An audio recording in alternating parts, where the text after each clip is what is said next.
भारत माता की,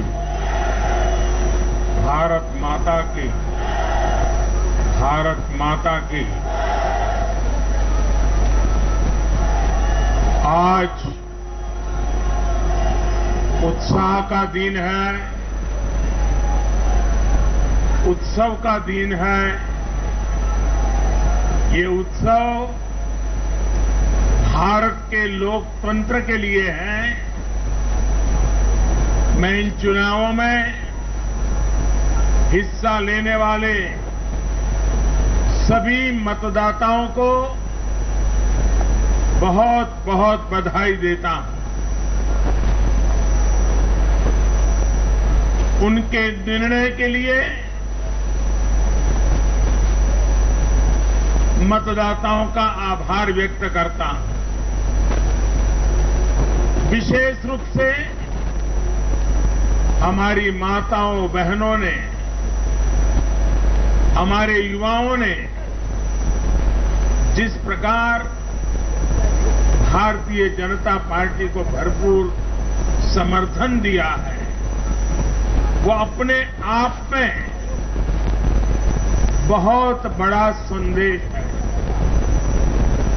मुझे इस बात का भी संतोष है कि फर्स्ट टाइम वोटर्स ने बढ़ चढ़कर मतदान में हिस्सा लिया और भाजपा की जीत पक्की की।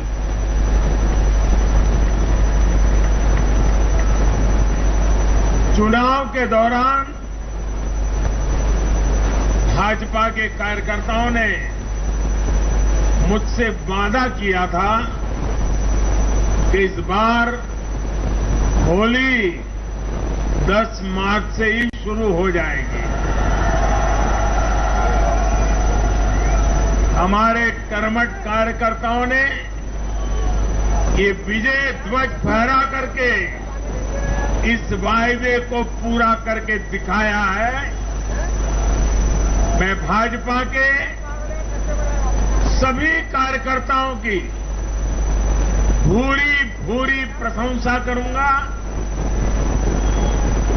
जिन्होंने दिन रात देखे बिना इन चुनावों में कड़ी मेहनत की। हमारे कार्यकर्ता जनता जनार्दन का दिल जीतने में, जनता जनार्दन का विश्वास जीतने में सफल रहे और पूरे पार्टी का नेतृत्व जिन्होंने किया, कार्यकर्ताओं ने को जिन्होंने लगातार मार्गदर्शन किया, ऐसे हमारे राष्ट्रीय अध्यक्ष श्रीमान जगत प्रकाश नड्डा जी को भी मैं बहुत बहुत अभिनंदन करता हूं, बहुत बहुत बधाई देता हूं।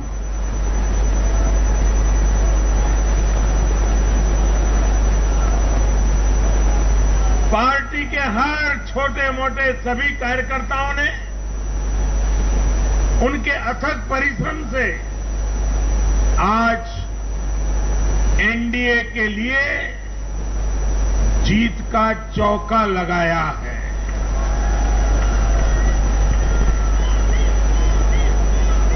साथियों,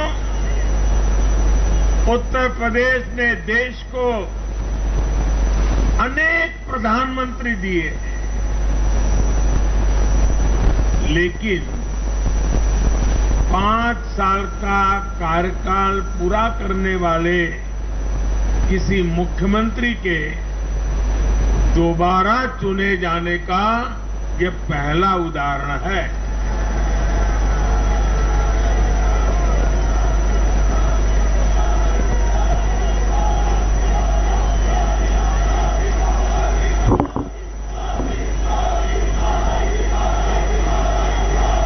अभी नड्डा जी ने विस्तार से बताया, उत्तर प्रदेश में 37 साल बाद कोई सरकार लगातार दूसरी बार सत्ता में आई है। 3 राज्य यूपी, गोवा और मणिपुर में सरकार में होने के बावजूद बीजेपी के वोट शेयर में वृद्धि हुई है।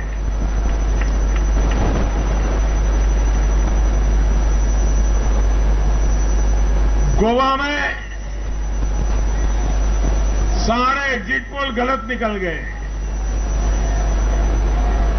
और वहां की जनता ने तीसरी बार सेवा करने का मौका दिया है।